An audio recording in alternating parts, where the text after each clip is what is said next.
Welcome to Exasperated Nerd Explains. This is my spoiler review of Star Wars Rise of Skywalker. I think what J.J. Abrams tried to do with this film is admirable, and the film was overall good, but they were unable to overcome the obstacles from the previous films, particularly The Last Jedi. Here's a brief list of what they were trying to accomplish. Wrap up characters introduced in this trilogy, send off characters from the original trilogy, answer some of the questions introduced in The Force Awakens, undo some of the most criticized elements of The Last Jedi, and introduce a last-minute overall threat. And I'm going to say, pass, fail, incomplete since it was impossible anyways, and fail. That's a lot to try to squeeze into one movie, even with a runtime over 2 hours. When this movie started and I saw a bunch of Snoke clones in a tank like Rey Ayanami from Evangelion, I braced myself for this to be a total wreck. But honestly, the Palpatine stuff was the weakest part of the film. This is partially because Palpatine was the answer to all the questions set up in The Force Awakens. Who's Rey? Oh, she's a Palpatine. Where did the First Order come from? Palpatine. Who is Snoke? Palpatine, or like a deformed clone of Palpatine, because Palpatine said he was Snoke and did a killer impression of his voice when talking to Kylo Ren. Of course, this answer sets up a whole set of other questions like, how did he survive? How did he start up the First Order and the Final Order? How did he have the resources and construction capacity to build a fleet 1,000 times bigger than the First Order's in an area of space that's almost impossible to get to? And if they are both the same, how come he was making Empire-style Star Destroyers and First Order-style Star Destroyers? That seems like a needlessly complicated diversification in your production. How does he have enough Sith fanatics to man all these ships? How does he have an entire choir of Sith singers to fill a stadium that is facing his throne? Are they all Snoke clones? How can anyone in his stadium seating hear what's going on at the throne? Was there a loudspeaker system? How did he broadcast a message across the galaxy? Was it the Force? That's getting into the weeds a little bit, but my real question is, who are all these people? The big quest in this film was built on the premise that it's impossible to find your way to this section of space, except for the millions of people on the planet to build a fleet, man a fleet, and sing Sith hymns to Palpatine to soothe his weary bones. They tried to dismiss a lot of these questions with Dominic Monaghan's line about cloning and dark magic, but that's more of a look directly at the audience saying, no more questions, don't ask anything else, it's magic, we don't have to explain it. I think that was Dominic's sole purpose in this movie. He also asked about the quote-unquote Holdo maneuver, but this is dismissed as a 1 in a million shot, which makes zero sense in context. The Star Destroyers are set up in a grid which would be easy to hit and cause a chain reaction. All Holdo did was point at one big ship and go to light speed, but they need to find some way to dismiss it, because it's a move that's impossible to stop and can instantly win any battle if you're willing to sacrifice a ship. The other misstep with Palpatine is the all Sith live within me setup.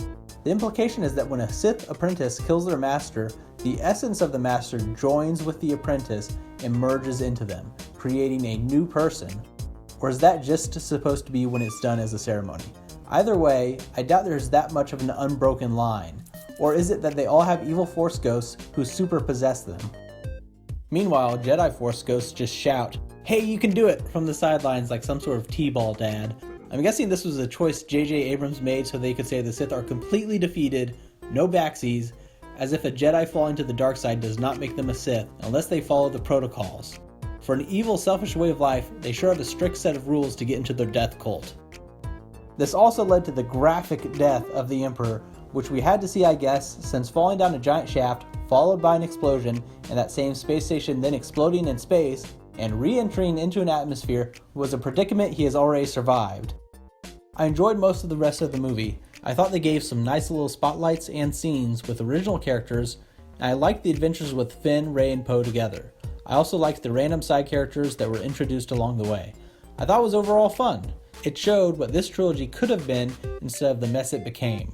The humor was on point with no cringy, your mother jokes. Leia has an urgent message for him. I believe he's tooling with you, sir. About his mother. I liked Kylo's journey back to becoming Ben. He had to die, otherwise he would have been executed following a war crimes trial. Is it true millions were killed upon your orders? No, that was Kylo Ren. I'm Ben Solo. Aren't you one and the same? That guy wore a mask. Do you see me wearing a mask? Everyone who saw you without the mask is dead. Well, that wasn't me. Different guy. I'm Ben. The Knights of Ren were a joke. I was wondering throughout the film why they had literal axes, maces, and other non-energy weapons, and it turns out it was solely for plot, so Ben Solo could get beat up by them for a few minutes and not be straight up dead. They tried to redeem Luke, but his character was damaged beyond repair. Admitting, yeah, I was wrong and a coward for the last 10 years was underwhelming. It made even less sense because he said he knew Rey was a Palpatine, which, if he could sense that, did he sense Snoke was Palpatine too, or that Palpatine was alive?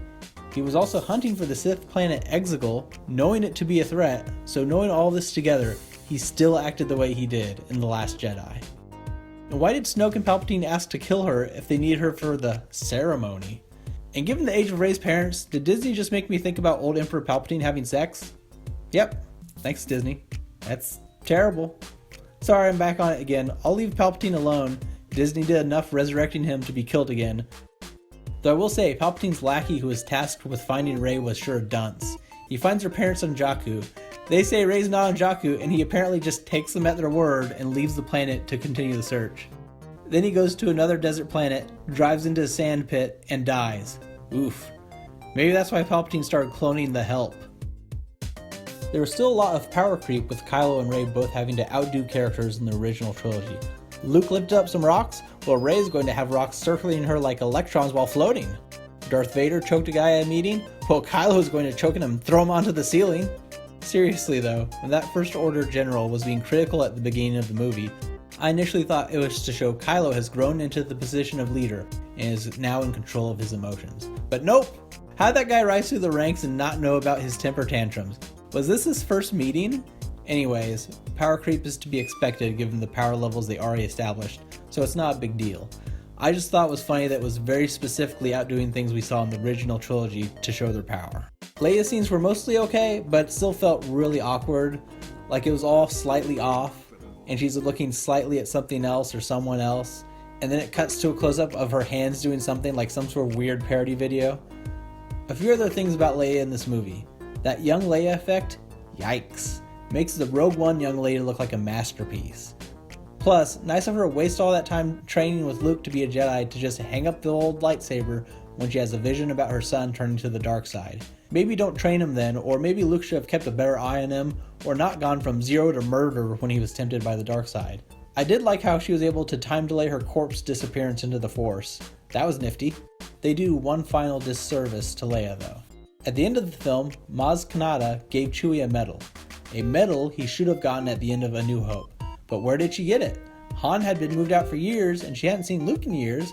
The only explanation? Chewie was supposed to get one, but Leia held onto it due to her vicious racism against Wookiees.